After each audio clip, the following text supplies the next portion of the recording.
स्वागत है आप सभी का कथा सागर चैनल पर। पौराणिक कथाओं के अनुसार राधा माता गोलोक में श्री कृष्ण के साथ निवास करती थी। एक बार देवी राधा गोलोक से कहीं बाहर गई।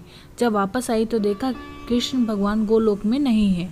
उस समय भगवान श्री कृष्ण अपनी एक सखी विराजा के साथ गोलोक में घूम रहे थे।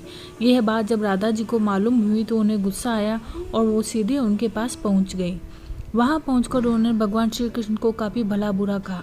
राधा जी का यह व्यवहार भगवान श्री कृष्ण के मित्र श्री दामा को बुरा लगा और उन्होंने राधा को पृथ्वी पर जन्म लेने का श्राप दे दिया। राधा रानी को इतने गुस्से में देखकर कृष्ण भगवान की सखी विराजा भी वहां से चली गई।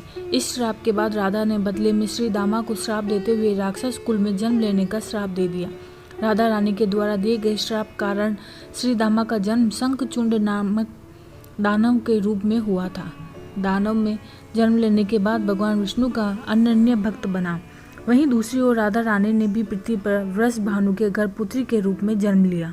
लेकिन राधा रानी वृषभानु जी की पत्नी देवी कीर्ति के गर्भ से नहीं जन्मी थी।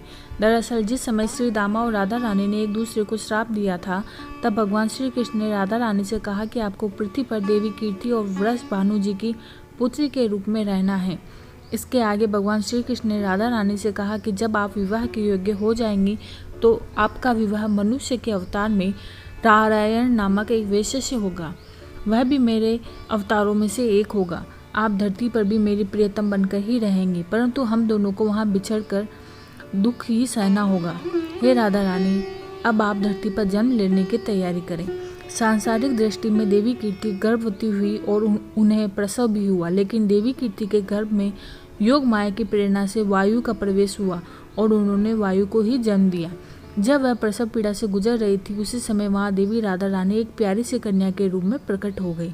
जिस दिन राधा रानी प्रकट हुई वह भाद्रपद शुक्ल पक्ष अष्टमी का दिन था। इसीलिए भाद्रपद शुक्ल पक्ष अष्टमी को राधा रानी अष्टमी के रूप में जाना जाता है। इस दिन भगवान श्री कृष्ण और राधा रानी की पूजा की जाती है। इस व्रत को करने से हमें सांसारिक सुख आनंद प्राप्त होते हैं। मान्यता के अनुसार इस व्रत को करने से धन की कमी नहीं होती है और घर में बरकत बनी रहती है।